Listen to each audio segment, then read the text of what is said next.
a geek. Talking baseball every week. 'Cause they're Gleeman and the Geek. And welcome to Gleeman and the Geek. This is the payroll edition. We're going to do the payroll talk today. Spending other people's money. Spending other people's money edition. Which I love to do. I'm going to see if I've thrown Aaron Gleeman off of his game here in the first segment as he does. He moves them. Yeah. John just pointed out, John Bonus from Twins Daily pointed out to me, Aaron Gleeman of The Athletic. Boy, what a intro that is. That so smooth. Every time when we're about to start, he says, okay, you ready? Then he presses record, and he needs to leave like a few seconds of dead air. Like 10 seconds or something. To be able to remove like the background audio when he edits it. Right. You know, like the just sort of random noise. And it's kind of a new thing that we've started. We never really used to do the noise reduction before. About 10 episodes we've been slightly better, hopefully, for the listener. But he just pointed out that every time he says that, which is now probably like 700 times, I take the mic stand and move it like a quarter inch, which then makes a noise. Makes a little noise. Yeah. Right. So then I said, I'll stop doing that. And then he just did so I didn't move it this time. And then he did the and welcome, at which point I moved it a quarter inch. It was very subtly, because you were very careful to leave your hands are on the table, like you're trying to be as still as possible now. And then as soon as I do it, you've got to move the Pavlovian. It is at this point. Yeah, right. Yeah, you've got to doing prepare your workspace. Here's what I'm going to do. I'm just going my workspace. That's exactly right. This is our job, I suppose. Can you imagine? Yeah. Wow. Well, that would be nice. I think this all the time when my girlfriend is doing truly, I'm not even exaggerating, multi-million-dollar deals on conference calls on Zooms in her office, and I can hear it sometimes.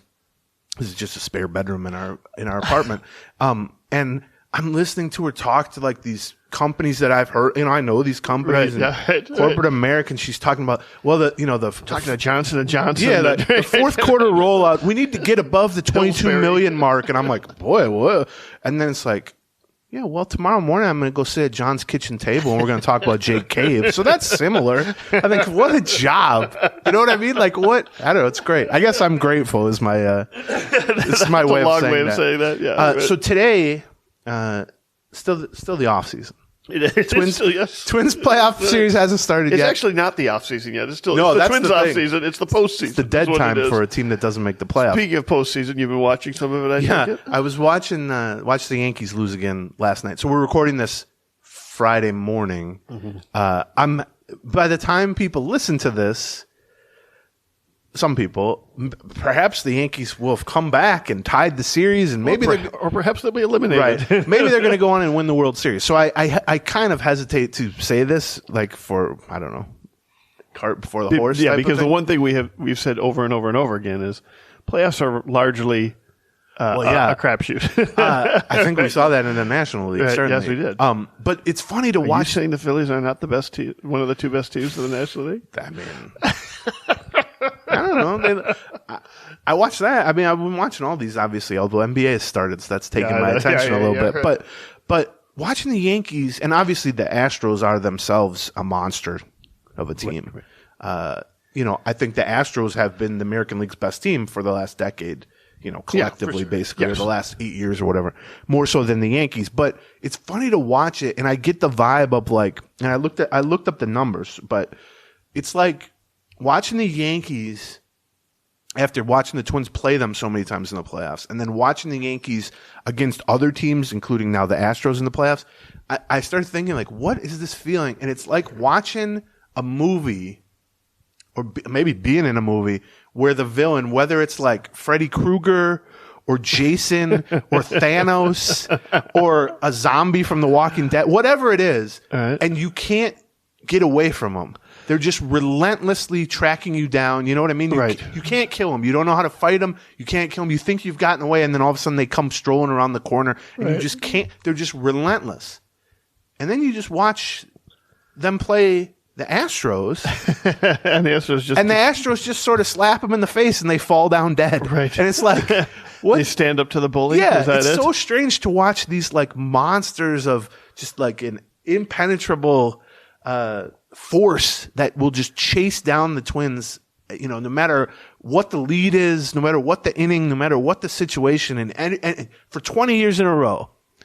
And they're just, you think you've killed them, and all of a sudden they sit up and they come track you down. Right. You see their hand burst from in the cemetery up through the grass. You know what I mean? And then you watch somebody else just go, oh yeah, hold on, give me a second. I'll kill Jason. I'll kill Freddy. I'll kill Thanos. I'll kill, whatever villain you want to put in there. And it's like, how does that work? How does it? And I looked up the numbers because I was like, maybe I'm nuts about this. But since 2002, which was when Gardenhire took over for Kelly, which is sort of the line of demarcation for kind of a new era of Twins baseball. Right, yeah.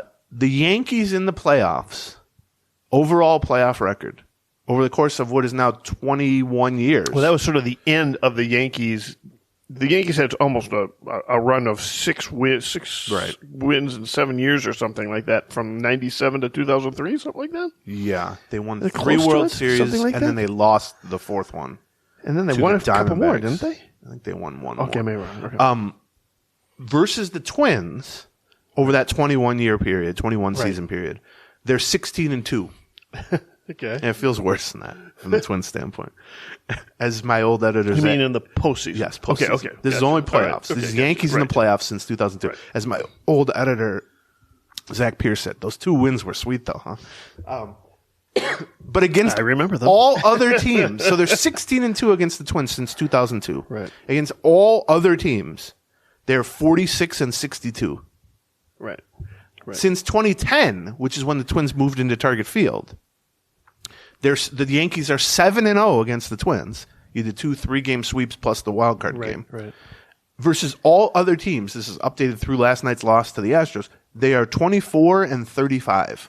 Yeah. They have a 407 winning percentage. Right. They're essentially a 90. And the vast majority of teams, just so we're clear, in the postseason will probably have an under 500 record. Do you know what I mean? If you take a look cumulative, right? You play until you lose, so you end up having an under 500 record. Right. Any series you don't win, you have more losses than wins. Exactly. I know this is very basic. That's exactly right. But even like you can make it. You can be second best in the league, finish second in the World Series, and still end up with pretty close to a 500 record. Right. But so for now, what is 13 years since 2010, they've been a 90-loss team, equivalent of a 90-loss team in the playoffs, except they're 7-0 against the Twins. And even dating back to 2002, which is now 2.5 decades almost. Right. That's 3 incarnations of the Yankees, essentially. It's 3 incarnations of the Twins. They're like a 88-loss team, except they're 16-2 against the Twins. And so I watch it, and I mean, this is not any new information to any Twins fan, and I realize it's beyond beating a dead horse. The horse is just bones in front of it. Right. But we're still kicking it. But it's just so strange to multiple generations of Twins fans, and I guess multiple generations of Yankees fans, have just viewed that matchup as almost like a bye for the Yankees. Right. You know what I mean? It's like, they got the Twins again. Who are they facing in the second round or whatever it is? And rightfully so from the Yankees' perspective. And yet, every other team in the league basically has beaten up on the Yankees in the playoffs, including right now the Astros are up 2-0, which have probably reverse jinxed them. Now the Yankees are going to reel off 4 wins in a row or something. You want to hear the reverse jinx of all reverse jinxes? Sure, yeah. The Phillies, obviously. Chrissy's a big Phillies fan. Win game 1 in San Diego. Yeah. Hang on. Up big in game 2. Up 4-0 in game 2. And Chrissy's not home because she's working. And I'm watching the game on TV as I'm working. And, I thought to myself after that game 1 win, the Phillies are going to be back at home over the weekend where my son goes to college. I had the same, where my son goes to college for a game Friday night, Saturday night, Sunday afternoon. Yeah. I wonder if I could surprise her with a trip to Philadelphia. Yeah. So they're up 4-0. Husband of the year. So they're up 4-0. In the second inning. In like the second inning. And off of San Diego, 6. They've forgotten how to catch baseball. And 6 little bloopers that just, could barely clear the shortstop's head, and Juan Soto loses the ball in the sun. Yeah. I mean, it's just a mess that somehow they get 4 runs on. And like an idiot, do I wait 2 hours before I start researching whether or not I can pull this off? No, because I'm going to try and pull it off before she gets home. Yeah, well, you didn't have to worry about it. The jinx of all jinxes was I texted Max to see if he could watch Shar this weekend. Yes. And as soon as I do that, they hit the first solo home run and followed up with a second home run. Yeah. And then they scored like 8 in a row, right? Or something like that. Yeah, they ended up winning like 8-5. They were up 4-0 on the I did think as I was watching even that game, I think I said to Becky, like, oh man, if the Phillies make the World Series, the bonus has definitely got to go, right? So you were way ahead of me on that. I actually showed it after they lost that second game because she was crabby. I said, well, I'm to blame. And she's like, well, what did you do? And I showed her the text message to Max, and she's like, oh, you're a dead man.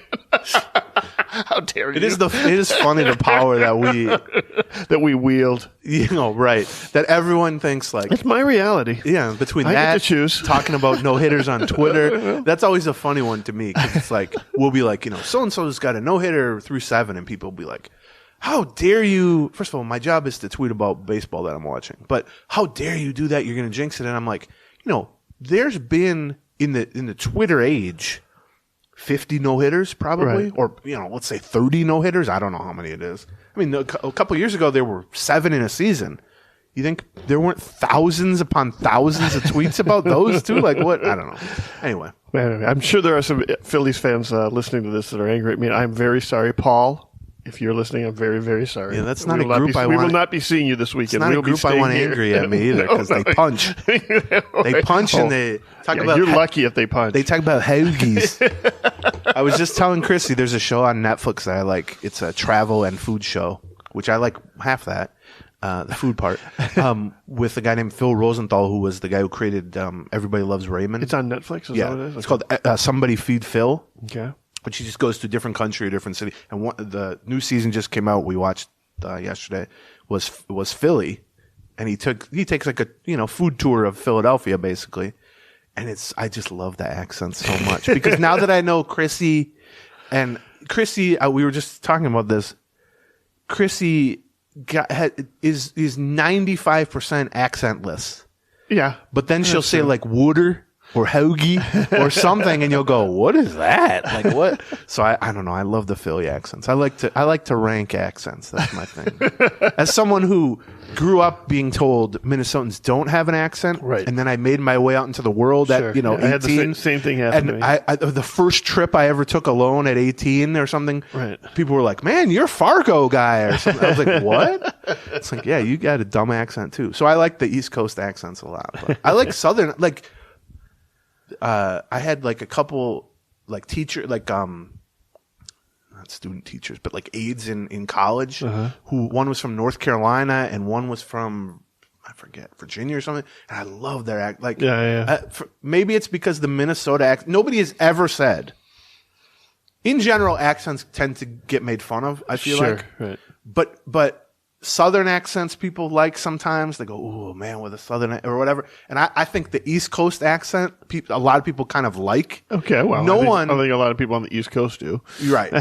No one's like, "Oh, I love that Minnesota accent." Sweet, I have heard. No one. I bet you there's no one. I have seen it in a literary. Like in a travel piece about Minnesota, where you go up there where they've got that long, thick O that lasts for sun. So you're like, and they said it in an admiring way, so I took it as a compliment. When I was a teenager, people would often ask me if I was from Chicago, which I suppose is sort of similar, but not. Right. You do. It does feel to me like you've got a little bit of a Chicago. Someone told me why that is, and I've been to Chicago several times, but obviously I'm not from Chicago. My aunt, who knows a lot about like linguistics and stuff, she told me it's from a laziness of speech when I was that I don't even care enough about what I'm saying to represent a real Minnesota accent. So it becomes almost like a East Coast version of a Minnesota accent, which is essentially Chicago. Okay, because even there's a Twins employee who is actually from Chicago who, when I met them, said, "Oh, where are you from?" And I was like, I'm from here. And they're like, no, like around Illinois. Where are you from? And I'm like, no, this is it.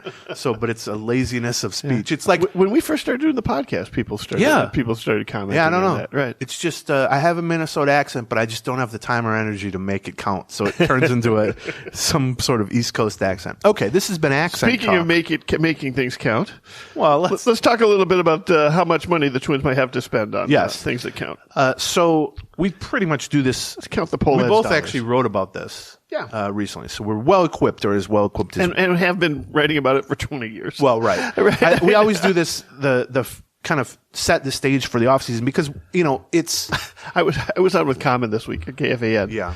And I had sent this to Brandon Mileski, his producer, my interim producer, my payroll story like a week and a half ago, just to say, you guys are always talking about Twins payroll or something. I thought you might be interested in this, right?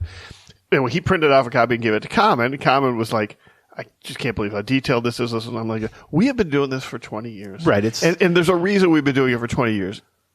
If you don't think payroll is the primary limitation of the Twins, right, then what do you limitation. Yeah, then what do you think is the limitation? Like, what is to stop you from, anything? It all revolves around payroll. So if you don't understand, what they've got on the books. Some people don't want to live here with the accents. They have to hear the accents. Aaron Judge said, I don't want to hear that long O over and over again. If you want to have any idea what they're going to do during the offseason, the logical place to start is how much money do they have to spend and how much of it is already spoken for. We like to try to figure that out and then kind of work backward from there, as opposed to, you could, and I don't blame people who don't have the time or interest in doing this sort of thing. Yeah, that's why we do it. Yeah, I mean, we do it. That's why we do it. For we a living, it, right? But although for a long time it wasn't for a living, but you can start every offseason, and if you're just a fan, I'm not making fun of this by any means. You go, oh, I wish they'd sign so and so, right? And so and they need this, they need that.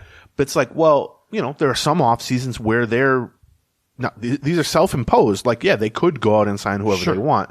But the thing we always try to stress is, and inevitably, we write a story like this, or I'm sure there'll be a reaction to this episode from some people where they go, well, you guys are talking as if they can only spend this. They could spend $300 million. It's like they could. Yeah, every team can. But what good does it do? We know they're not going to do that. And so, no team does. Well, right. But, but like, what good? A couple teams came pretty close. To $300 million. Yeah. I was just saying, look, the Yankees, Astros. Yeah. Yankees spent $245 million on the 26-man roster per Cots baseball contracts. That was number 3. Yeah.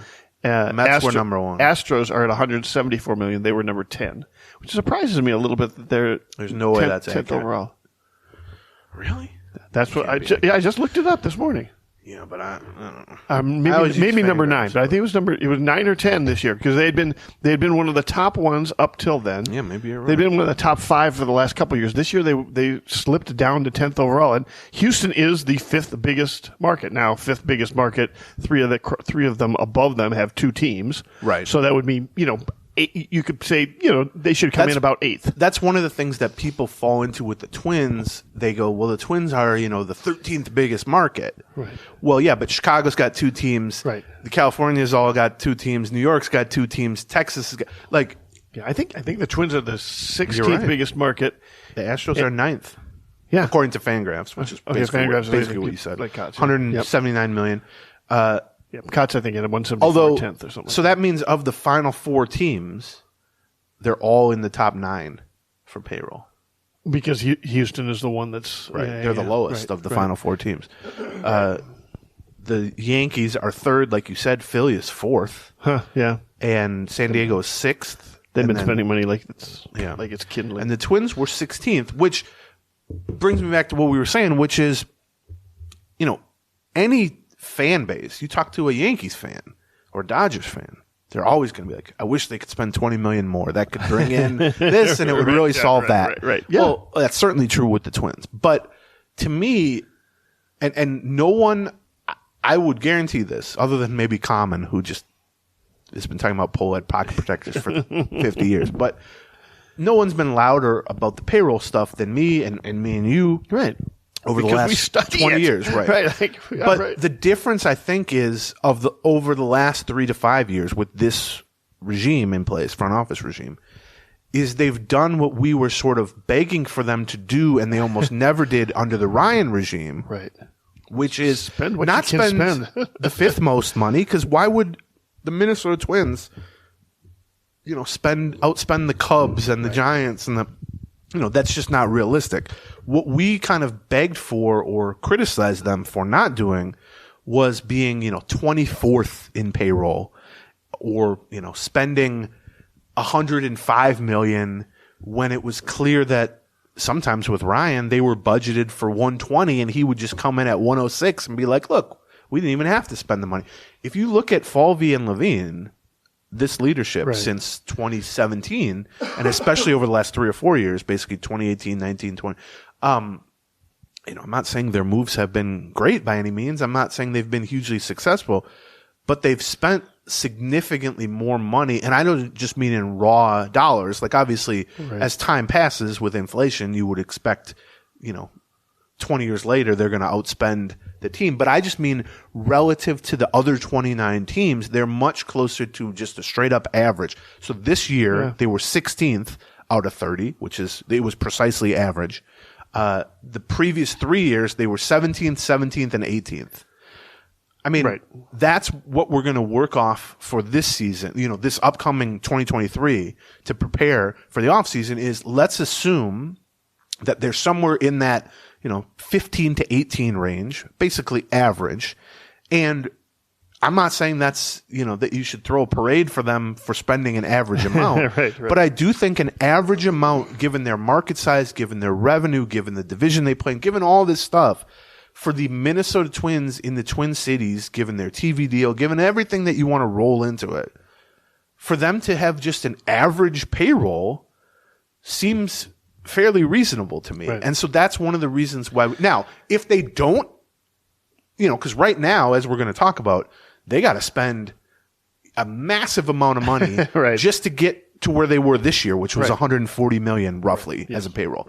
Well, if they don't do that, then I will be the first one screaming about it.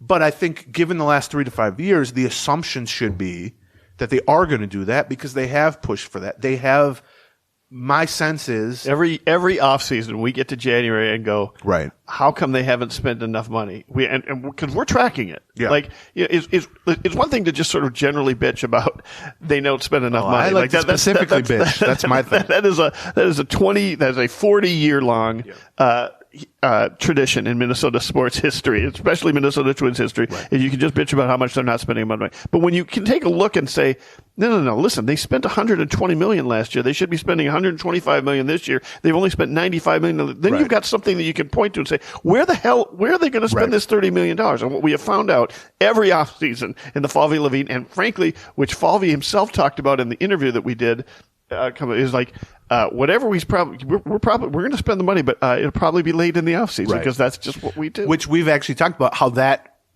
is, from a sort of fan morale standpoint, that's the worst way to approach it because it's like it's like hitting 300 in September after hitting poorly for the entire season. The perception is going to be that you had a bad season, even if you end up hitting 275. Versus if you hit 300 in April and then spend the rest of the season coming down from that, the perception is going to be that you had a good season. Let me before we go to the detail of payroll, we might actually have to get to a sponsor before we get to it at this point, just FYI. Yeah, we got payroll to pay too, One of the other things that Common raised as a point during that show. I can't believe we're quoting Common Man this many times. He's very interested into his payroll, right? Oh, yeah. One of the things he just kind of mentioned, he was raising the point that, he's got inside sources, et cetera, blah, blah, blah. Basically says that, the Pohlad family isn't as invested in baseball as they were when Carl was around. Like Carl and his wife really cared about baseball, et cetera, and the rest of the team, the rest of the Pohlad family treats it very much like a business, right? Which my reaction to that was, they treat all their businesses like businesses. That's their reputation in this market. Across, whether it's talking about Coca-Cola distribution company or a media company or the Four Seasons they just built. right. Yeah, exactly. Right. The real estate stuff. They are stewards. They are business stewards. That's what they do, right? That seems to be sort of their strength. Also, rich dudes. That's what.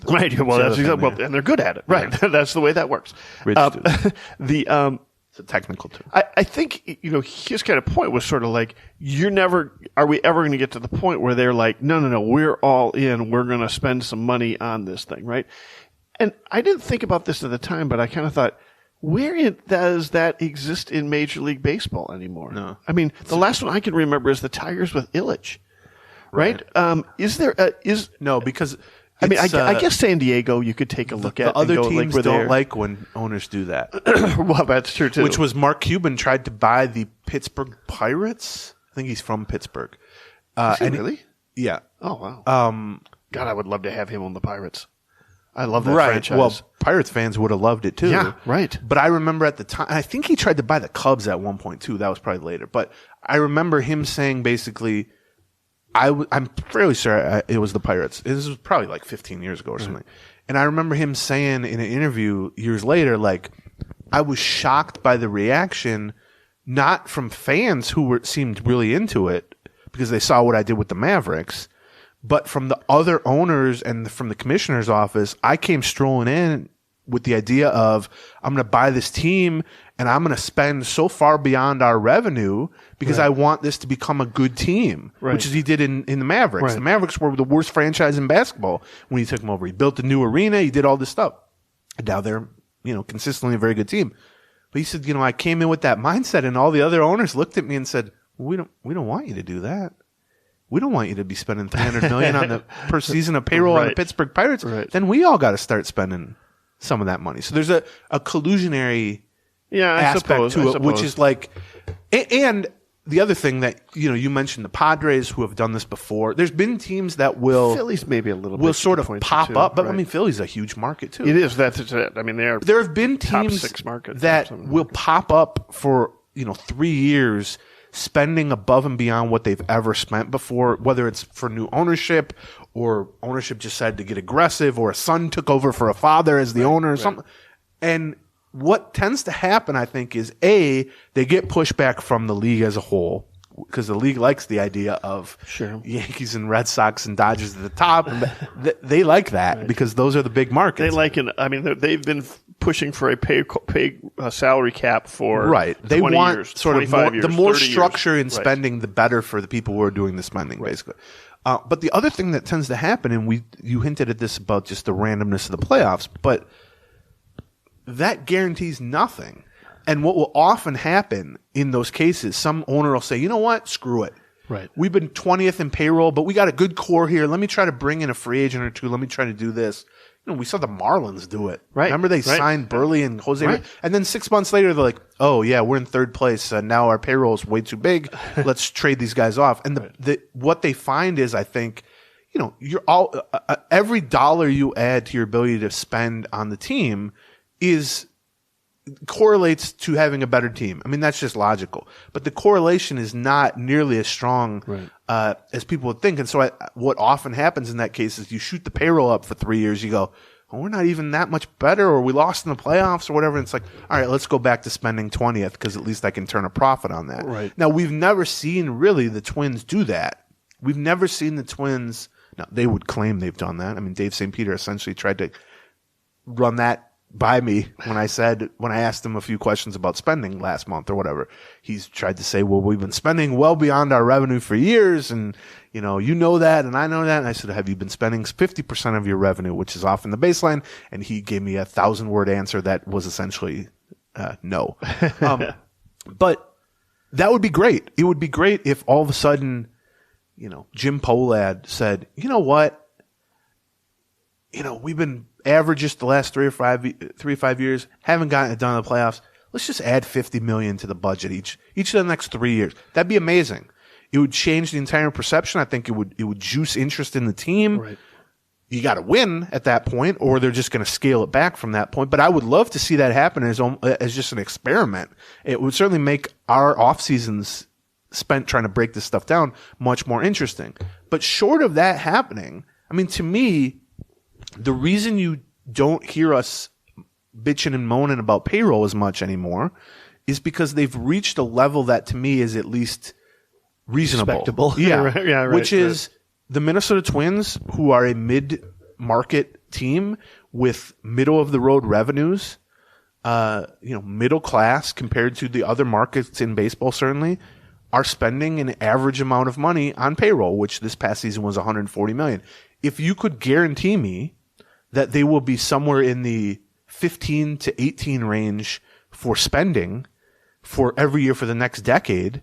That is something that I think Twins fans should sign up for, not because that is some amazing set of circumstances, but because we've both lived through and podcasted through and written through years where that was the dream. Right. Why can't they get up to average? Why won't they spend, 120? Why are they spending 105? The key, though, is going to be, especially coming out of the pandemic era, in terms of spending and lack of revenue and all that for 2020 and 2021, and attendance not only for the Twins but just across baseball was so far down. The big question I have is if other teams start ramping their payroll up now, kind of resuming what had been going on prior to like 2019 through 2021 when it kind of closed off a little bit, will the Twins still keep pace with that? Right. Or have the Twins started to keep pace only because the league as a whole has really kind of slowed down? Like the average payroll this past season or this current season is pretty comparable to what it was 5 years ago, which should really never happen. I mean, it should always be going up 5% or something Sure. league wide. But because that hasn't happened for various factors, they were nearing the end of the CBA, COVID happened, there were years where teams lost money. If that starts to happen again, well, this year's $140 million payroll should be closer to $150 million next year. And then that becomes the question for me is like, it's not so much, is that enough? Will they keep pace with, because if you're 16th this year at 140, but then next year, and let's say you just stick at 140 for the next 3 years. By the time that third year happens, 140 will be 22nd in baseball. Right. And so that's the big question I have. It's not their willingness to spend in terms of raw money. It's their willingness to keep pace with the rest of baseball now that they've sort of pulled themselves up to what, like you said, a respectable level of spending. What happens when Cleveland isn't spending $70 million anymore, but they might be spending $125 million? What happens when the average goes up? But we also we don't know that that's necessarily going to happen league-wide. What I was going to say is you've got more faith that that's going to happen than I have. I mean, between the way the CBA played out this year, which, they didn't really screw around too much with the luxury tax up on the top end, right? They didn't raise it to $300 million. I think that's almost like a salary cap. Right. And the revenue sharing encouraging teams to bottom out. Right. I don't see a big change in sort of overall spending. Maybe you're right that, owners have stopped kind of caring about that type of criticism. Like, if they ever did. But, like if you just decide, which is something that seems to have become popular overall in life over the past few years, which is you just decide, I don't care if people are mad. You know what I mean? Like, I don't care if people think I'm doing a bad thing. And so, but I mean, you look at the new TV deals, particularly with like Apple TV and YouTube, and they're just getting like these injections of previously undiscovered revenue. Right. And that gets evenly distributed among the 30 teams. MLB AM. Well, which it's just a cash cow. And so, I'm very curious to see that. But from where we view the Twins, you can always talk about more payroll is needed, and I think that's fine. But my thing is, if they're willing to maintain the status quo of averageness payroll, again, I'm not saying they should get a medal for that or anything, but to me, given their circumstances, that's reasonable. And here's the truth of it. In the AL Central, which they haven't exactly dominated, right, $140 million this year was the second highest payroll. I know, right. And in fact, it was literally double the payroll of the division-winning Cleveland Guardians. Yep. And so it's very difficult when that's going to be who, by the way, also have some new ownership. Yes, that's willing to spend and some the Royals money. have new ownership too. I mean, because the opposite of the common thing, which is sort of like, if you've got this independent guy who really cares about baseball, you can also have an independent guy who doesn't give a damn about baseball, which is what happened to Cleveland, seemingly, right? The Dolan family, is one of the most despised family in Cleveland. In New York, too. That's the brother runs the Knicks, I think, or the cousin or something. Yeah, that's right. I forgot about that. that's the downside of not having a steward. Right. Once, you know what I mean? Once the newness of what was Jacobs Field, now it's what, Progressive Field or something? Right. Once the newness, not even newness, but 15 years in, 20 years in, they were still winning because they've been very successful over a long period, but the attendance started lagging. Right. Their ownership basically just said, well, yeah, screw it. We can sell 15,000 tickets with a $70 million payroll. Right. And they're also a good example of somebody who did kind of go for it for like a couple years and then went, well, screw it. We're not going to do that. I mean, we made it to the World Series one year. We didn't win it. We lost in Game 7 and that versus the Cubs. Right. And, what do we do now? Well, we're going to roll it back another year. Okay. They rolled it back another year. They tried rolling it back a third year and then they went, you know what? We're not going to roll it back anymore. We're going to cut the payroll in half. It's also funny too that because and Lindor and Ramirez are just sitting there going, what's happening? Why are we not building? No, they've this traded room? away a ton of star level guys. It's also funny though because of the 4 major men's sports in America, baseball is the only one that is uncapped. It's the criticism of like the Twins or other teams like the Twins are always just, why don't they spend more? Meanwhile, you look at their spending and it's right around average. And so are the other 3 teams in town. It's just that the perception is, they're right up against the cap. Right. Well, the cap is just average. Right. You know what I mean? That's the Timberwolves are spending an average, maybe even a little more, but like the Golden State Warriors are spending $500 million on their team because the luxury tax component of it. Right. But like the Wild are right up against the cap. There's been a big deal because they cut, two. But that just means they have an average payroll. It flattens everyone out. Right. No one ever goes, well, I mean, the Twins ranking 16th in spending and like the Wild or the Timberwolves or the Vikings or whatever ranking 16th in spending would be perceived completely differently. If the cap was lower in Major League Baseball. Well, if there was if there was a true cap. Right. But instead it's limitless. Spend whatever you want. And no one ever goes, well, yeah, the Wild are just right up against the cap. They didn't spend that last $800,000 or whatever it is. It's always funny to me as someone who pays a lot of attention to basketball and baseball. It's like, yeah, the Timberwolves are, slightly over the cap, as most teams are, but they're under the luxury tax, which, means that they're, 15th out of 30 or whatever. Well, it's the same that the Twins are at. It just seems completely different. So we're going to walk through now.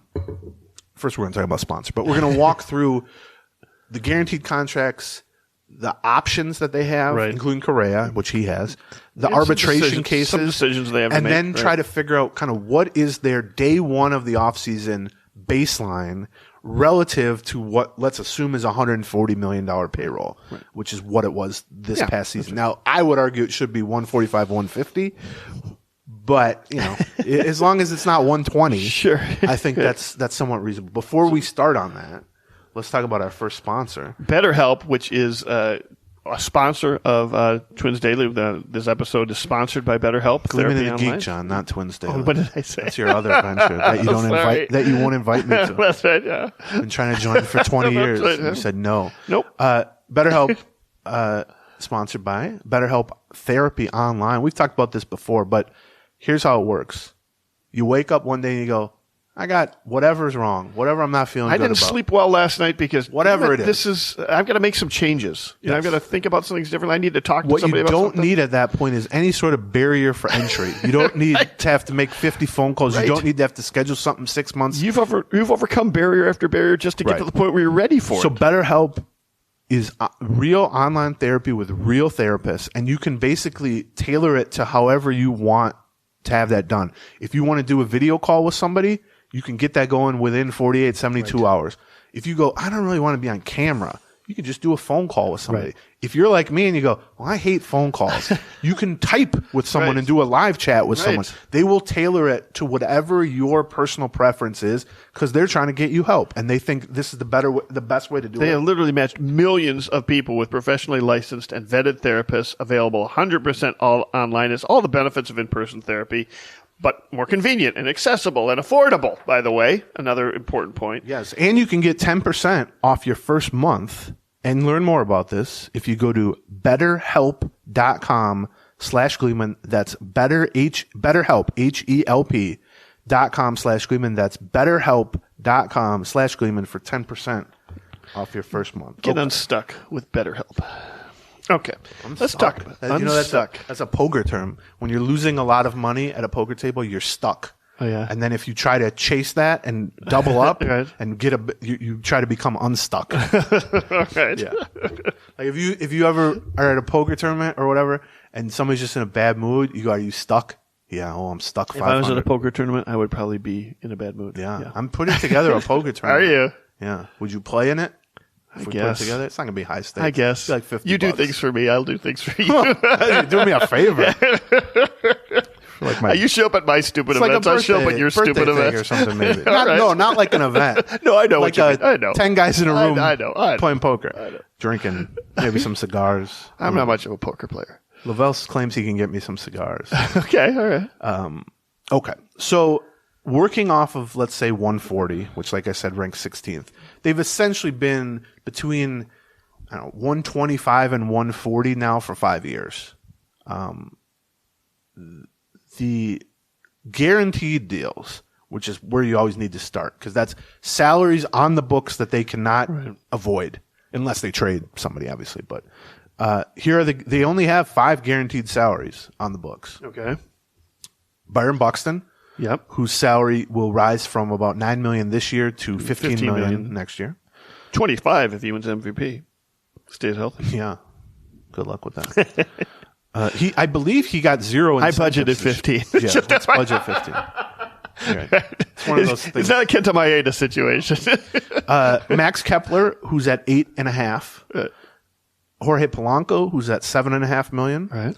Kenta Maeda, who, as you alluded to, has an incentive-laden contract, can be worth up to $10 million, essentially, if he were to make 30 starts or something. Right. But he's never done that, and he's coming back from Tommy John surgery. The baseline, the minimum he's owed is $3.125 million. Okay. So $3.1 million. And then lastly, I budgeted about 8 or 9 for him. I think he was going to start. that's optimistic. It might be.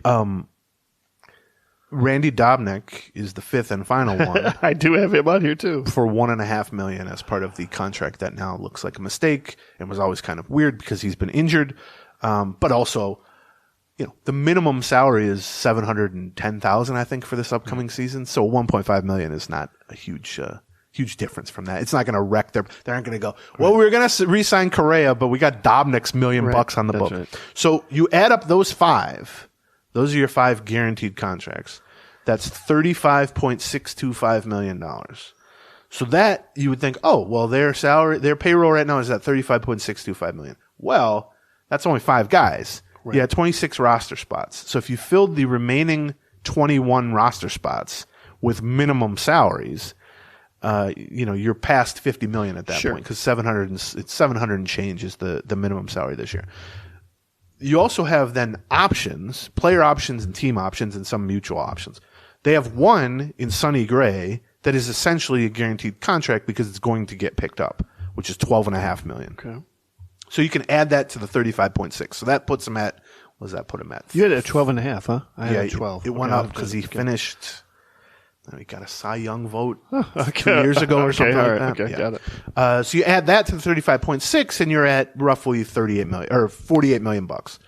The Miguel Sano option will be declined, but that also costs them money. Yes, but not on this year's payroll. I double checked on this. It's on last year's payroll. Yes, that's how they view buyouts. Okay, they view buyouts much like incentives. Huh. They at the time when they're budgeting for, let's say, 2022, they try to determine.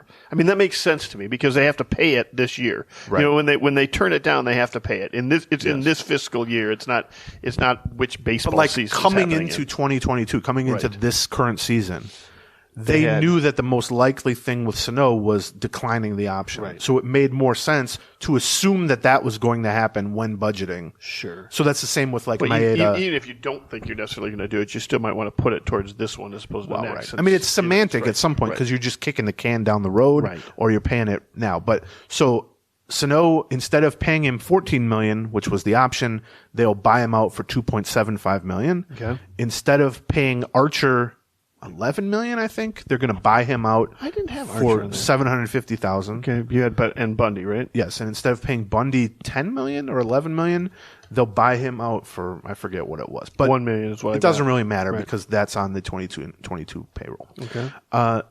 You also then have Correa, who's a player option, who will just leave. He's going to leave, That's 3 days after the World Series. So that removes $35.1 million from their books. So what you're left with in terms of day one, what is the actual money on the books is right around $50 million in guaranteed plus all the minimum salaries. Then you get to arbitration eligible guys, which is a much cloudier outlook, but you can basically figure it out. So you can kind of guess what the 2 weeks ago they had 12 arbitration eligible players. They've since cut Jake Cave and Danny Coulombe already. Right. If they were to retain, I guess I can punch up what the actual arbitration. We can just was Speltzer arbitration. We'll just read the Probably names. not. No. Let's see. I'll tell you the actual names here involved. So let's remove. So I'll start at the top. We're going to use MLB trade rumors. Sure. Sorry to what the number is. Insult you, John, because I know you guys. No, that's good. Too, but I like having those. MLB Trade Rumors publishes their projected arbitration totals, which are very good. They're sort of,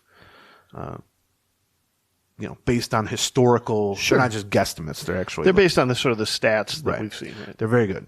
So let's start from the most expensive down. This is projected arbitration salary. Gio Urshela, 9.2. Yep. Tyler Mahle, 7.2. Luis Arraez, $5 million. Jorge Lopez, 3.7. Emilio Pagan, 3.7. Chris Paddock, 2.4. Caleb Thielbar, 2.4. Jake Cave was 1.2, but they already waived him. He was claiming enough waivers. Kyle Garlick, 1.1. Danny Coulombe was $800,000, which is essentially a minimum salary, but he was already dropped yesterday. And then Alcala and Stashak are $800,000 projected as. So Garlic must be a Super 2. I guess. I don't know. Looking at that, so they have 10 guys now that they've cut Cave and Coulombe. Now, people are going to go, why would they ever bring back Pagan for 3.7? That's a great question. I don't think they will. I think they'll either cut him or trade him. But for now, that's the projection. Certainly someone like Stashak is debatable, although he'd be making basically the minimum salary anyway. Right. Garlic at 1.1 million. It's not so much about the salary with some of these as it is about the roster spot, the 40-man roster spot. Whether or not you want to keep Kyle Garlick around for next season isn't about 1.1 million. A minimum salaried player makes 700,000. It's about, do you want Kyle Garlick? But most of these, Urshela at 9.2 million, we can talk a little bit about. That's a debatable one too. But I mean, Mahle, Arraez, Lopez, Thielbar, Alcala, those guys are most of these no-brainers, right? And some of the questionable ones. I even suggest Thielbar's a no-brainer. Yeah, I said 2.4. I mean, that's an easy no-brainer. Yep. He was the second best reliever. Yeah, right. Paddock, I think, is sort of debatable, but they're treating it as a no-brainer. So Paddock is only in his second year of arbitration. If this was his third year of arbitration, right, they just cut him. I would just say they would cut him, right? But they have him under contract, or they have under team control, and he's not going to be particularly expensive. $2 million and change, basically, for him. Right. If you get a handful of starts from him in August and September, that's great. Yeah. If you don't, you've basically paid $2 million to keep his rights for the following season. Yeah, that's right. So if you and he won't cost very much the following season because he won't have had that much time. That's right. Yeah, he's going to be a bargain in 2024. So if you add up the 10 guys, that means Pagan and Urshela and all those guys are included. It's roughly like $36 million. However, you cut Pagan, right. That's $4 million. Right. I do not have him on my roster. Right. Yeah. You cut Urshela, that's $9 million. So there's $13 million right there. Him I do have on it, but I've got him as you could get down to like the low swing. 20s instead of the mid 30s in terms of arbitration commitments. I think the odds of them beginning the season with Emilio Pagan on the roster are pretty slim, thankfully. But they're going to try to trade him, but the odds of them beginning the season with Gio Urshela, I think, are significantly higher, but I don't think they're high necessarily. I mean, we've talked about Urshela quite a bit. Yeah. Like because it's essentially it's his final year of team control. He's 30 years old at 31 years old. It's essentially a 1 year, $9 million deal that you'd be kind of locking yourself into. You have until December or late November to figure it out. I think if he were just a free agent and you offered to all 30 teams, do you want him on a 1 year, $9 million deal? I think, more than a few teams would be like, yes, of course. I mean, he was certainly worth 2 or 3 times that salary this season, and I don't think he had like a spectacular season by his standards. He was just a good, solid starting third baseman and a good, solid starting player. 121 OPS plus. I mean, and he played 140 games, and is worth more than $9 million. The question, though, for the Twins, and so I personally would bring him back. I don't think they're in such a situation from a depth standpoint that you're really going to be going, we have no room. We have no, make room. Odds are you will have room. But from their point of view, they're certainly looking at it as, even if they like Gio Urshela. I mean, but if you think he's sort of a neutral value at 9 or 10 million, then you say to yourself, well, we could replace him at third base by just moving Miranda to third base. Miranda is making the minimum salary, so we'd save essentially $9 million. And that would also open up 500 at-bats at first base DH, where Miranda had been playing mostly this year, which we're going to need for Luis Arraez, Alex Kirilloff, potentially as someone they could bring in, a big bat. I mean, the problem, and we talked about this a lot with Mauer way back when, it's not that part of Mauer's value was just being a really good hitter. But a big part of Mauer's value was being a really good hitter at a position where there aren't a lot of really good hitters. And so he was great overall, but he was amazing relative to the average catcher. And even beyond that, the domino effect on the lineup was most hitters who hit like Joe Mauer are first baseman, DH, left fielder, that type of guy, right fielder. But by putting that type of bat at catcher, you then leave open another spot in the lineup at DH, first base, left field, right field for a Justin Morneau, for a Michael Kadire, for a Jim Thome that 1 year. Correct. So if Mauer was just playing first base or DH, then all of a sudden you don't have room for that guy and you need to find a catcher. And so that's the same, not quite as extreme with Urshela and Miranda, but if you keep Urshela at third base and you keep Miranda as primarily a first baseman DH, I don't think that's a bad idea. But what that means is it becomes much more difficult to find playing time for Arraez, Kirilloff, and fill in the blank. Nelson Cruz. Nelson Cruz is a good example of getting that type of once player. You open up sort of the DH spot, you can end up, you can either get, a serviceable, somebody who can hit like Urshela for $5 million.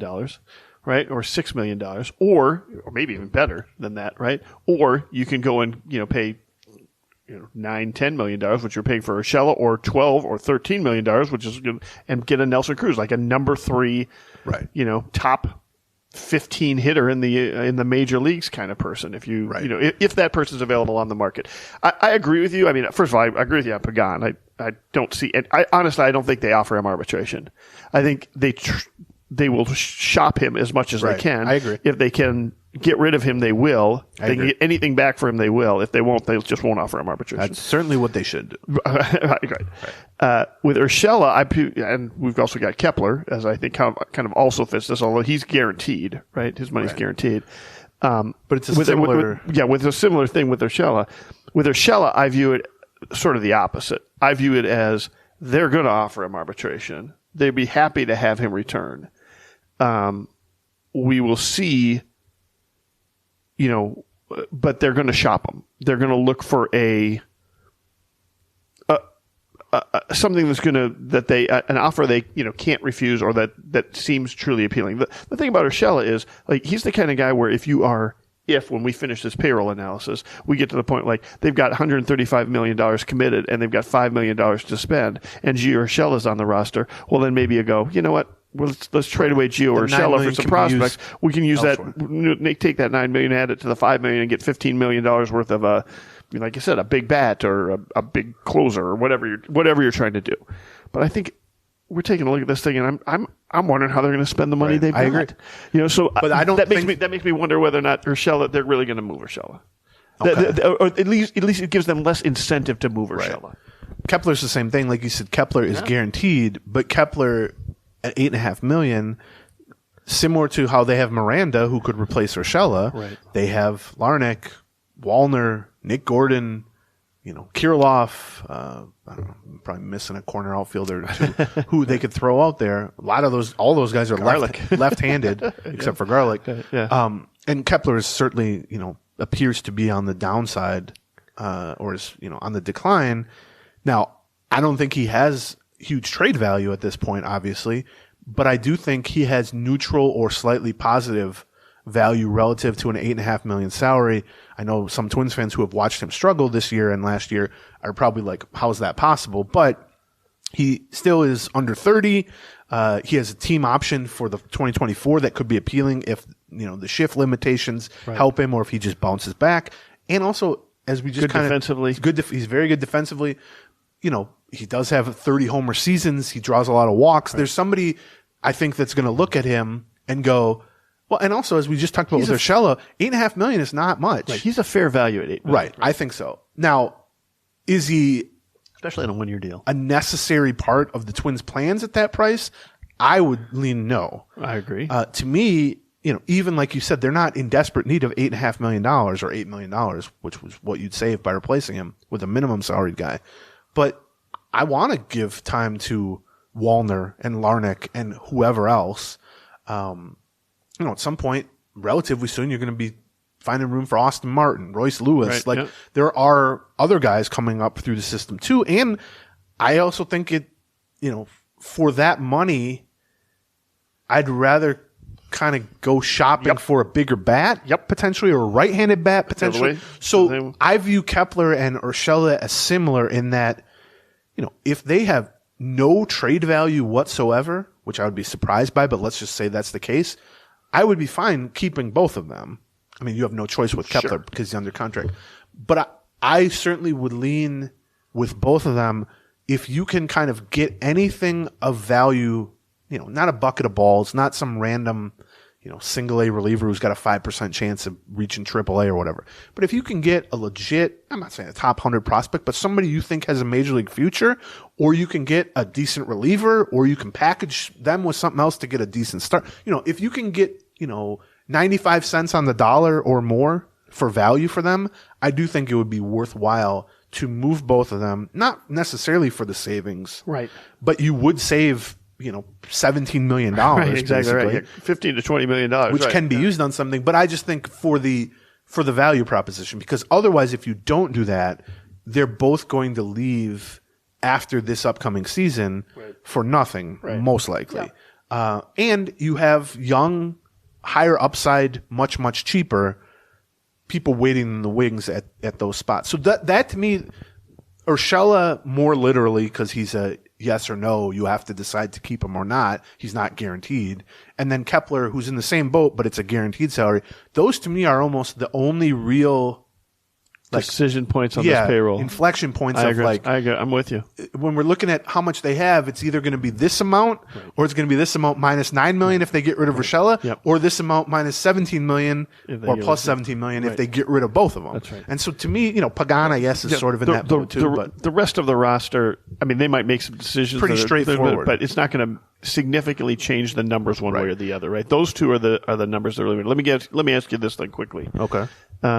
Percentage chance each of those three guys is on the Twins opening day roster next year. I would say Pagan 5%. I would say that. So if I gave you 20 to 1, which side would you take? I mean, I think that's fair, probably. Okay, right? Okay. Kepler. I'd actually maybe go 10 to 1, but anyway, I'm not going to quibble. Right? I'll give you 10 to 1. I'll beat a bank on that. You give me 1,000, I bet 100. Sure. Okay. You want to do that? You speaking to somebody who should be in Gamblers Anonymous, John. So the pricing doesn't scare me. That'd be some bet. I just am double checking to make sure that you actually think it's 10 to 1 as opposed to. If we get it a little higher, we get the Twins involved. You could be like, you could wreck Gleeman financially if you just keep the guy for a week Set up a trade, keep him on the opening day roster, then just trade him. Gleeman will have to sell his house. Yeah, right. Twins might like that. We started a campaign to keep Pagan. Yeah, GoFundMe. This is like Ron Davis type media campaign. Okay, how about Kepler? I presume you think is a less chance of returning than Urshela? Yeah, I mean, I think they're both 50-50-ish. Yeah, I kind of think so in the too. 40 to 50 range or something like that. I would go with Kepler probably 40%. I personally think all three will not be on the team next opening day. Okay. Of those three, I would keep Urshela. I think Urshela is a good, solid player. He's a good dude. He seems very likable. Right. He's one of these just solid, professional, veteran third basemen. But I mean, I do get the logic if they end up moving on from him. To me, Kepler, I'm done. That's it. Like, I'm not saying he's like a bad person or anything. I've seen enough. Like, I can't do an 8th year in a row of people being like, this is going to be the year where his batting average goes. Like, okay, maybe the shift fixes everything for him. He's got one of those, when I talk about this with other guys I like to target in other organizations. Right. He's got the freezer burn on him. Right. Like, we know too much. The team is tired of him. Like, it doesn't mean he's a bad player. It doesn't mean it's an unfair thing. It's just that there's a certain point. There's certain players on every team every year where Absolutely. you go, that person just has freezer burn. Yes. They're tired of. I would actually say to some extent Jose Barrios reached that point with the Twins. Eddie Rosario is an example of that, where you start to see the flaws. And look, Kepler just had a bad year, so we're not trying to mask that. But you start to see the flaws as outsized and the strength as who cares? We know that already. Like with Rosario, the 25 homer power and the throwing arm. Everyone's like, who cares? But the defensive miscues and the swing and everything approach became a much bigger thing, and we're guilty of that too. But so yeah, I mean, I think I believe. I don't think Pagan will be on the team, and I think ultimately, if they do trade him, it's going to be very marginal. Return. I will be very surprised. The other two are, to me, interesting questions. I mean, it is sort of a logical debate or a roster building debate. I think. When does arbitration have to be offered? November or something. Early, very late November, early December. I've been meaning to. I've got a list of the free agent third baseman. I've been meaning to check and see where Urshela ranks. He'd be second. That's what I was thinking. Right. But even like I do think there should be and will be teams that contending teams that go, we can just plug and play him at third base. Let's make a call to the Twins. Right. But even if there's 5 teams interested, I don't think you're going to get any sort of big value. That's the question. Is sort of, are you getting? What are you even seeking? Are you trying to get a prospect? Probably. Prospect's always the default answer. Right. Like that's the one. Well, it's like draft picks in other sports. And then the second default answer is reliever. Right. And I could see one of those two being sort of the return. That feels to me like fine. The return. I mean, ultimately, you're not doing something to vastly improve the team this year, right? From that trade. And I think Kepler's in the same boat. So, having discussed that, you're getting team control over some other guy. All that stuff that we just talked about. And, Correa is going to leave as a free agent. Sanchez, both Gary and Aaron are leaving. Right. Bundy and Archer are leaving. Fulmer is leaving. Those guys just walk, so you don't have to really account for them or anything. So here's where they stand. They could, if without Urshela, Kepler, and Pagan, if you don't include any of those guys on the payroll projection, what, 75? Yeah, that's funny. You could get as low as roughly 75 million. I've got 96 with them all, with two of them on. If you get rid of Pagan, but you keep Urshela and Kepler, which is sort of, I think, should be the default until proven otherwise. I agreed.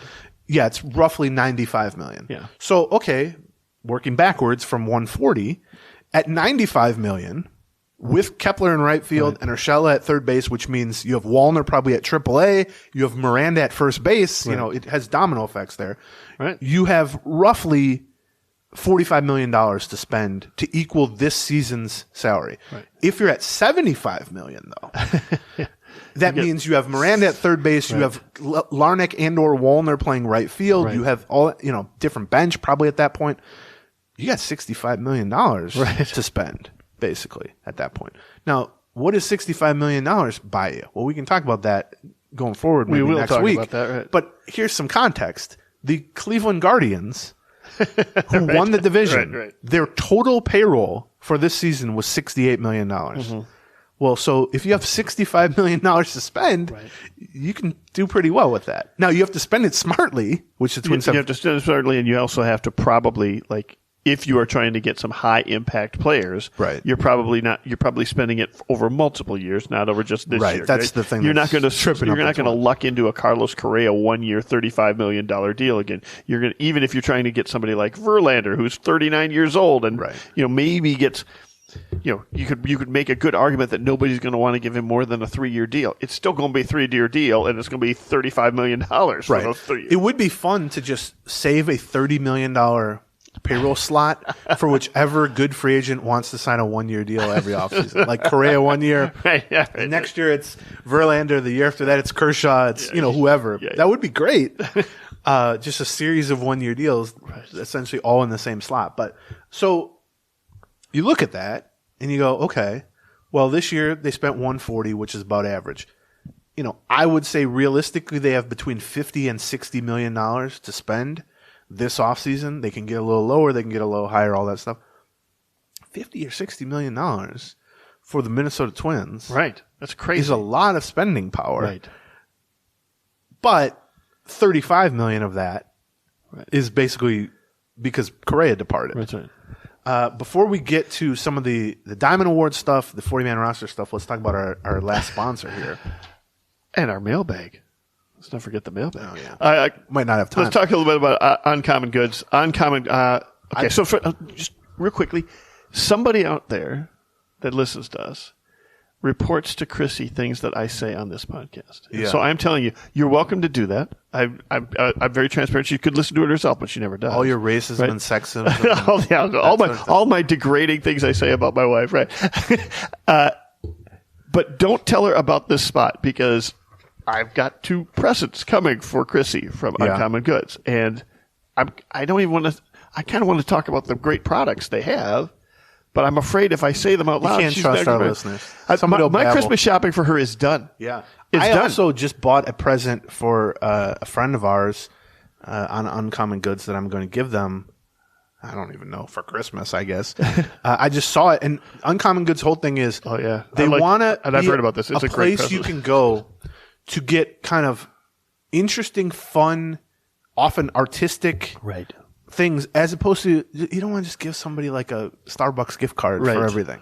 Like, you want to actually personalize it, literally, or just say, oh, there's something that they would really like. And they have so much good stuff, not only the sports stuff, which there's tons of good baseball stuff. John's got whiskey glasses that are the blueprint of Target Field that I really like, that he got from Uncommon Goods. But there's just so much stuff, whether you're buying something for, your boss, whether you're buying something for what's the Santa thing where you exchange Secret Santa? Secret Santa, or you're buying something for your wife, like John is. Right, yeah. Like, there's so much stuff that you can find for whatever they're into. You're going to go out there, you're going to get great ideas, and then I went to the search bar at the top, and I'll tell you what I typed in. After looking at a couple things, I went, oh, yeah, of course. I just typed in Philadelphia. Yeah. And I found some customized Philadelphia stuff. Yeah. That, frankly, I had 8 things in the shopping cart, and I had to limit it to 2. I was like, but it was great. I'm excited. For Becky and I just typed in cats. And there was a lot of stuff. So Uncommon Goods, to get 15% off your next gift, go to uncommongoods.com/Gleeman. That's uncommongoods.com/Gleeman for 15% off. Don't miss out on this limited time offer. Uncommon Goods, we're all out of the ordinary. Okay. Let's talk a little bit about. I think we wrapped up the payroll stuff, right? Let's talk 40-man roster and the Diamond Awards, and so along with the payroll stuff, another thing that happens this time, from the Twins' point of view, is house cleaning of the 40-man roster this year more so than ever, because I think they had 52 guys on the 40-man roster, which means they had 12 guys on the 60-day DL, injured list, IL, which don't count during the season. But the problem from a roster standpoint is, once the season ends, so 3 weeks from now, basically, 60-day injured list is not a thing during the offseason. The injured list is not a thing during the offseason. Right. And so you have to get back down to a normal 40 limit on your 40-man roster. There's no shielding players via the injured list. And so from the Twins' perspective, they know that 3 weeks from now, when all the injured players get automatically reinstated to the active roster, they would have had 52 players on the 40-man roster. Right. You can't have that. Right. Actually, I don't know what happens if the Twins just say, nope, we're not doing it. Like, what happens? I don't know either. Did they just release the whole roster? Maybe everybody becomes a free agent. Now everybody's a free agent. So they've started to do the pruning of that already. It comes in waves, kind of. We've seen, well, we can just go through what they've done so far, which is trimming some of the kind of marginal guys that no real huge surprises, but we can talk about it. And then also some of the guys we mentioned, Pagan, Urshela, Garlic, arbitration eligible guys that could be pruned at some point in the next month, and then free agents leaving. So let's just go over it real quick. So they've dropped, well, here's 3 players they dropped from the 40-man roster who were claimed off waivers, which means they lose them immediately. Right. Jake Cave was claimed by the Orioles. Caleb Hamilton, the third-string catcher, was claimed by the Red Sox, and Jermaine Palacios was claimed by the Orioles.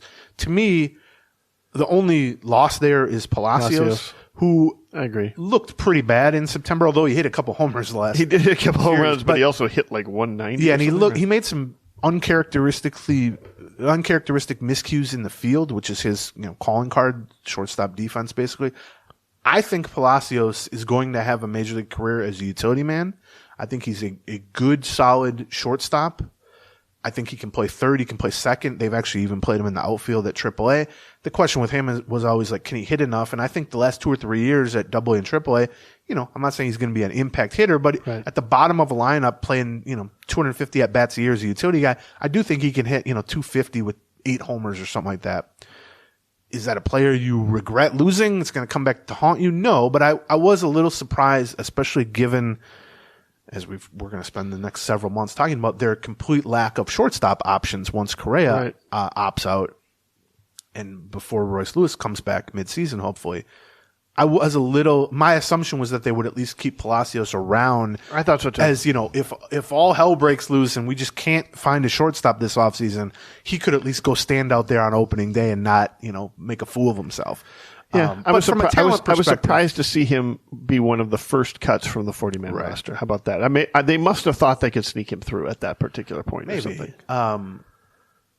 Although I think he'd be a minor league free agent then at that point. Well, maybe. So he could leave if he wanted to. But he did hit 143. Yeah, but what, 30 at bats? Yeah. 3 other guys were removed from the 40-man roster in the same manner, but were not claimed on waivers or off waivers and became free agents. Okay. Danny Coulombe, which happened officially yesterday, Devin Smeltzer, and John Romero. Okay. So those guys are just gone. Now they could be re-signed to minor league deals, which is possible. So I think they're at 46 right now on the 40-man roster. I'm pretty sure because we just named 6 guys that they lost.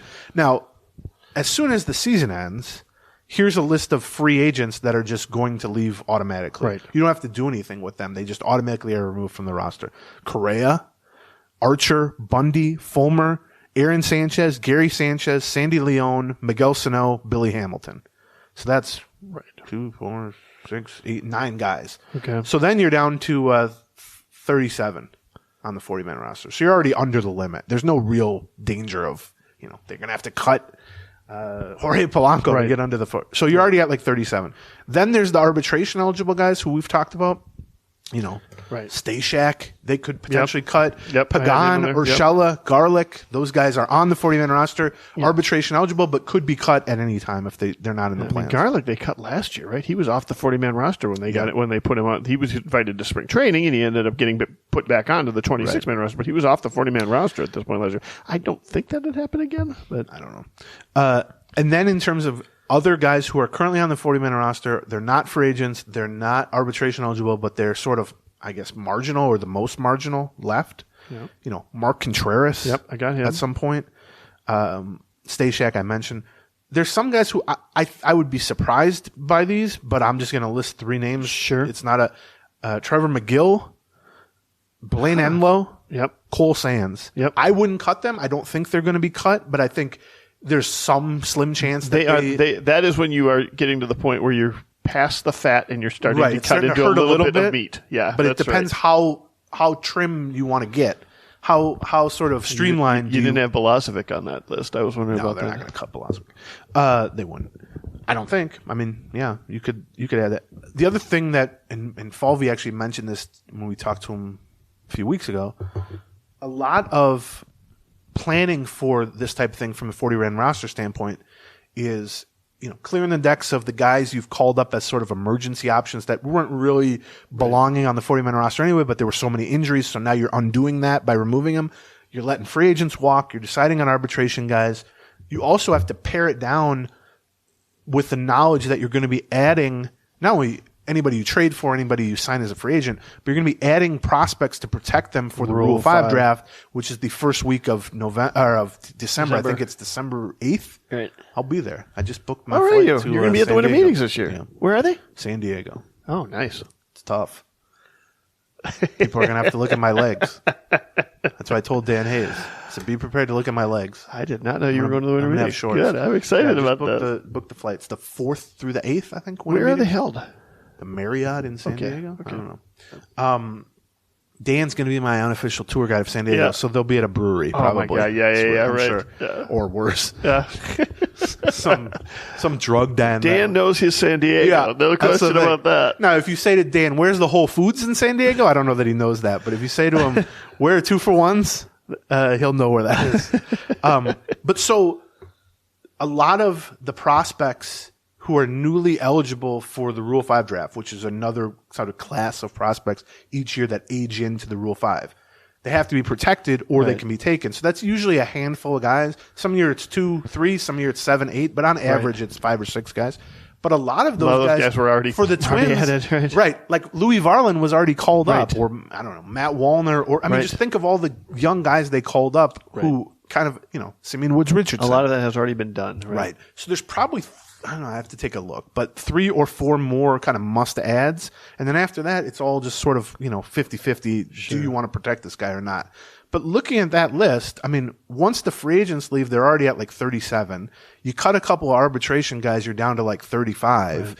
You maybe cut a Mark Contreras or one of these other guys that we're talking, you're at like 33 or 34. Well, that's really kind of where you want to be. Yeah, it's not too bad. You sign a couple guys. They're kind of saved by how many free agents they've got, right. to be honest with you. I mean, the same, which is, by the way, also one of the reasons why they have so much payroll room. Right. They've signed a lot of guys to deals that expire at the end of this year. Right. And as a result of that, they have a ton of payroll room. And also as a result of that, they've got a lot of openings on the 40-man roster. Right. Yeah. So, they don't need to, like you said, cut into the actual meat of this thing unless they want to do that. Right. But yeah, I would expect. I don't know. Contreras is the one I'm surprised by who hasn't been cut yet. I'm a little surprised Contreras is on this roster and Palacios isn't. Right. Yeah. I think You know what I mean? That's about right. And then, so the other thing we wanted to talk about. So yeah, Valby 40-man. We'll talk about that. Any other moves on that as they happen. The Diamond Awards, which are, well, the Diamond Awards themselves is an event. Right. The awards, though, are voted on by the local BBWAA chapter, Right. of which the last 2 years I've been a member. I've seen how the sausage gets made, John. It's very impressive. Yeah. It's an email from Dan Hayes says, That's right. I need y'all to reply with your vote. Yeah. And then a lot of people go, what? A lot of people go, I'm voting Jorge Polanco for Rookie of the Year. And you go, well, he's not eligible for that. Try again. There's a lot of that going on. But so there's like, I don't know, 8 awards or something like that. And it became clear that Carlos Correa was going to win a lot of them. Yes. And it was like, well, would it be better to like spread these around a little bit from the awards show component? Like, first of all, it's held in January in conjunction with Twins Fest. Yeah, so the Twins Fest is held, I think, the last weekend of January this year.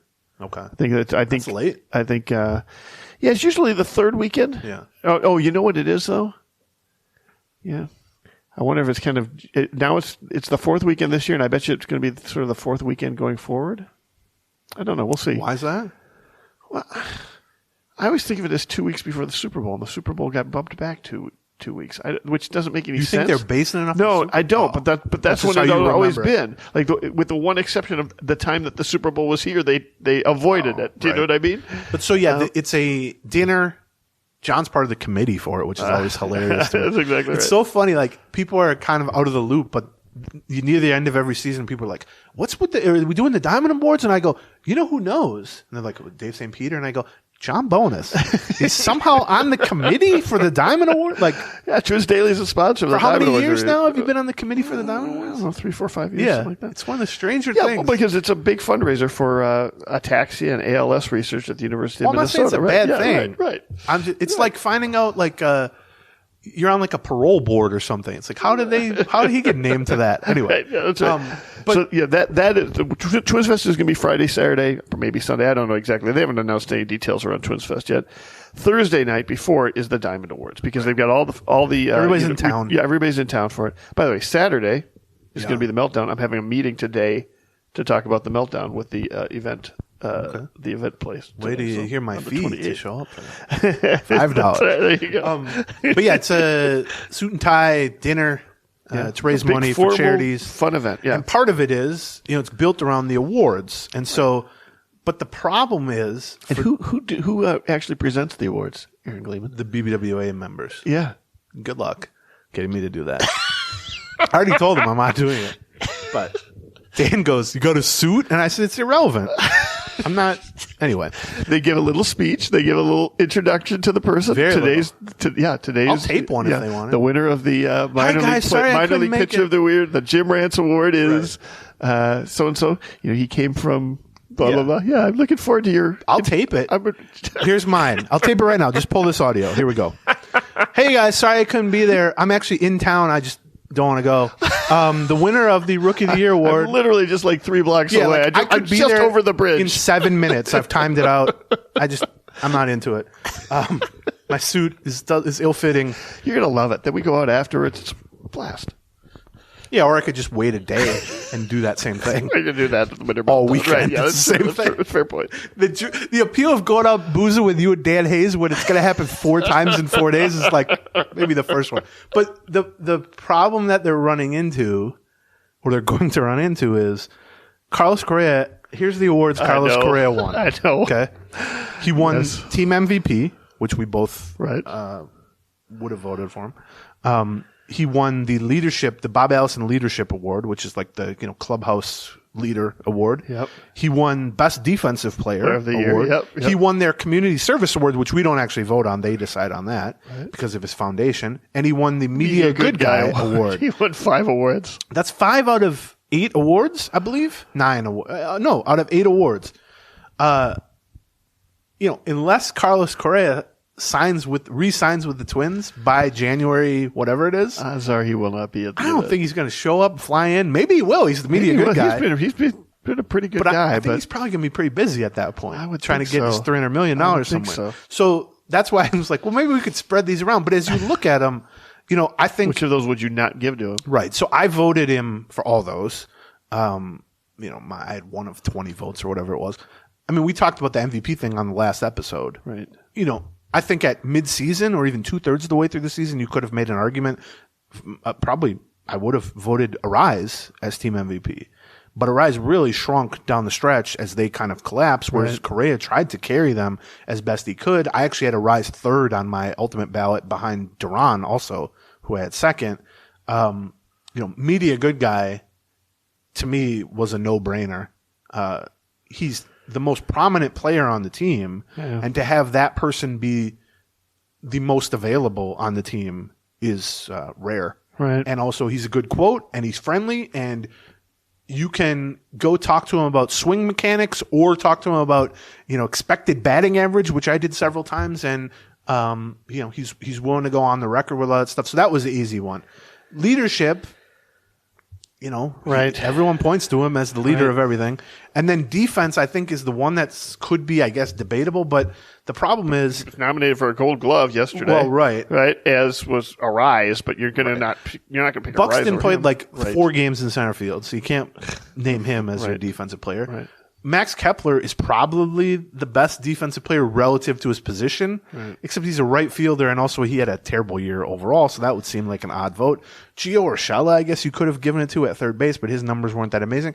I mean, Correa was a good defensive shortstop, so he wins that award. There just aren't a lot of ones where you go, let's give it to someone else, and you go, well, yeah, who else on a lot of these? So he won. Could have maybe found somebody else for the community service award. I mean, that's not your guy's Yeah, we don't call, right? determine But it that, feels so. like the Twins maybe could have. Yeah. I would give it to Pagan. If you view the community as the world at large, which includes Cleveland, he really served Cleveland, served up. The other the other three awards that did not go to Carlos Correa because he was ineligible for them. Right. Most improved twin. Nick Gordon won most improved. Yeah. I think there were two candidates for that I debated. Nick Gordon and Griffin Jacks were, to me, the two that you could have debated. Because Griffin Jacks was pretty bad last year. And that's true. A really good setup man this year. Yeah, that's a fair point. I think there are a lot of years where you would pick him as most improved. But to me, Nick Gordon went from complete afterthought to, like your number 5 hitter for the last 3 months of the season. But here's the thing about that is that last year I might have picked him as most surprising twin.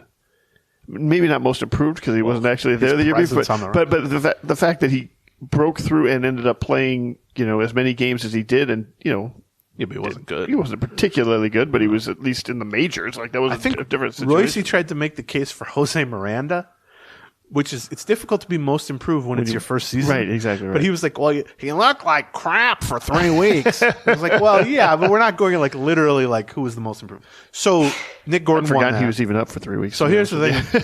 Sorry to tell you, Nick. They're going to make you come accept your award. You might be the only dude there. You're going to have to come in from Florida and accept that award. Yep. The other 2 awards, Rookie of the Year and Pitcher of the Year, went to Johan Duran. Right. And he's going to be there. Or I would presume he'll be there. I'll take the under on that. Really? He's probably back in the Dominican or something. It's a tough sell to have people come in to Minnesota in January. I bet you. We'll see. Although for Twins Fest, they guilt everybody into coming. But, Duran, I think there were, in mid-August, it might have been Miranda and Duran. Right. But it became clear that it was Duran. And then Pitcher of the Year, I know some people voted. You and I both had him as the second most valuable guy overall. Agreed. Yeah.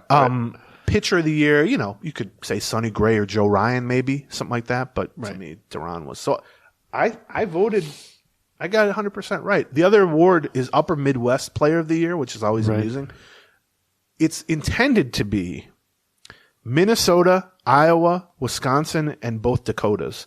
The best performing Major League Baseball player. Right. Like the MVP, but from people born in those 5 states.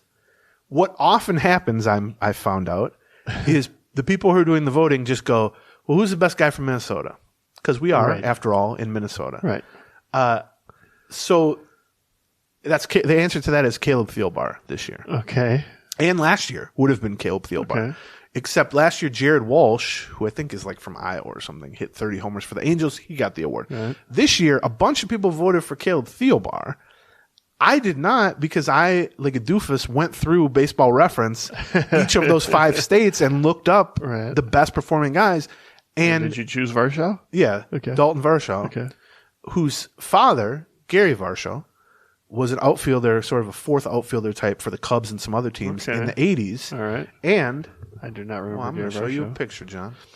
Hold on. It's on my phone. I should have set this up already. You had a picture with Gary Varsho at one point in time? I have a picture of Becky with Gary Varsho. Oh, really? You know where Gary Varsho is from. Gary Varsho and, in fact, his son, Dalton Varsho, who just won this award, born in Marshfield, Wisconsin. No way. Yes. Oh, wow. So I said to Becky last night when they sent out this press release, I said, I need all residents of Marshfield to know that I single-handedly got the vote to go to Dalton Varsho. So is the whole Duchess's family staying with you in the condo then that weekend? Oh, yeah, they'll all be in town. Oh, I might have miscalculated on that. No, if that's going to happen. They're all going to come up here. Maybe a good chunk of the town. Yeah, you're staying all 12 of them. That'll get you to the Diamond Awards. They'll come instead of me. Imagine there's just a Marshfield contingent. There's just like 8 tables. Guess who you are introducing at the Diamond Awards now, Mr. Gleeman? Yeah.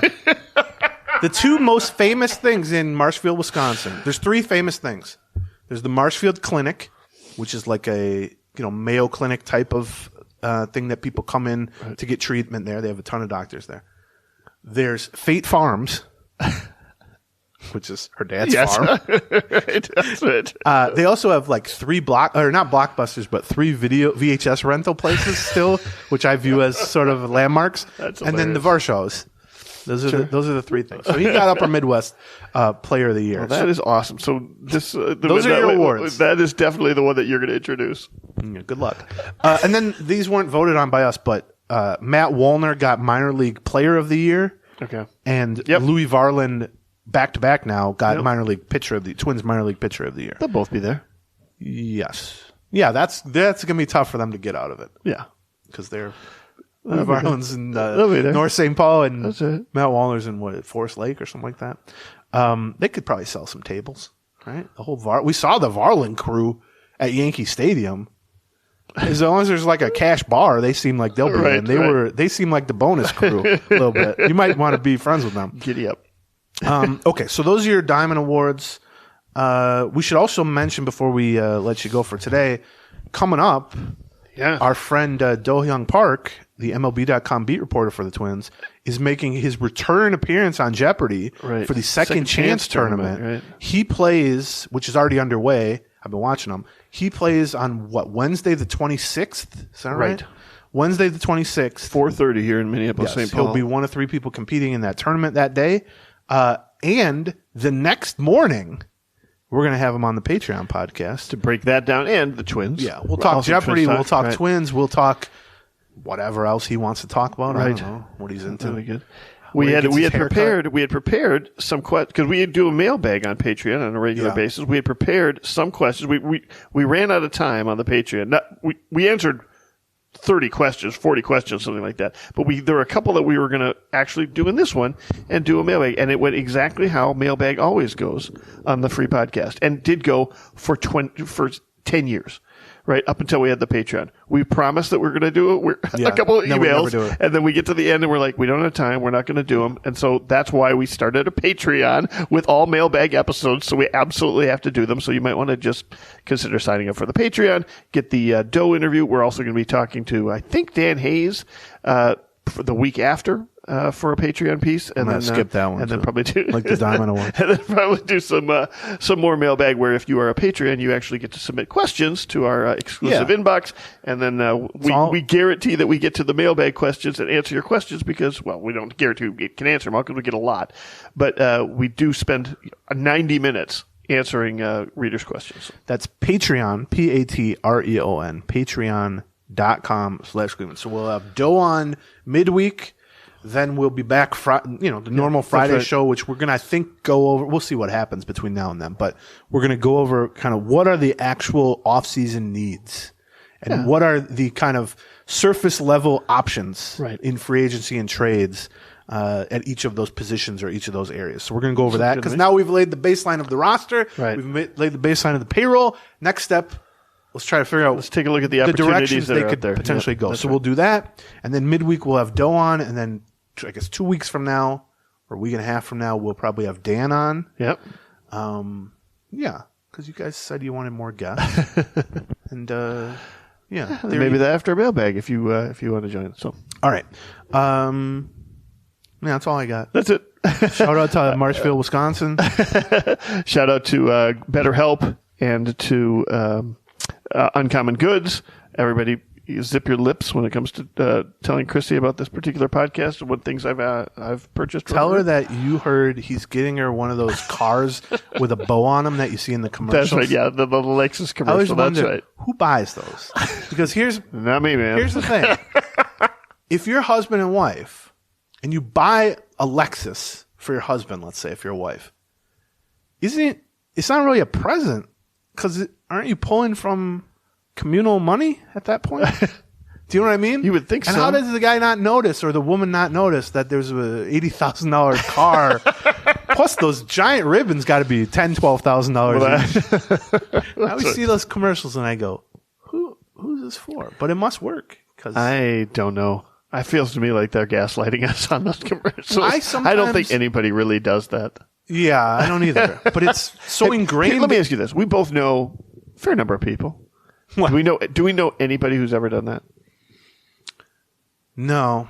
Okay, I mean that's a pretty good. I'd like to ask, litmus test for whether you're being gaslighted. Carlos Correa, by have Madison you ever Avenue. done that for your wife? Because those are the type of people I feel like. Maybe, yeah, Potentially. maybe. Do that. Like I sometimes we're getting like pizza delivered, and I'll order Becky like an extra cookie. And I'll be like, I hope she doesn't find out about this in the 45 minutes before it shows up. Do you know what I mean? Right, It's yeah, like exactly. She right. gets the same notification from DoorDash or whatever. When I buy Chrissy, and including the uncommon goods Yeah. I bought, I put them on my I put them on my business credit card. Oh, smart. And then pay myself back. Out of the a different credit card because- you use for your international affairs that you have with That's right. Yeah. models and That's right. Yeah. For my secret life. yeah. Don't tell Chrissy that either. Actually, do. She might get jealous. She'll be like, good, they can have it. All right, goodbye. Gleeman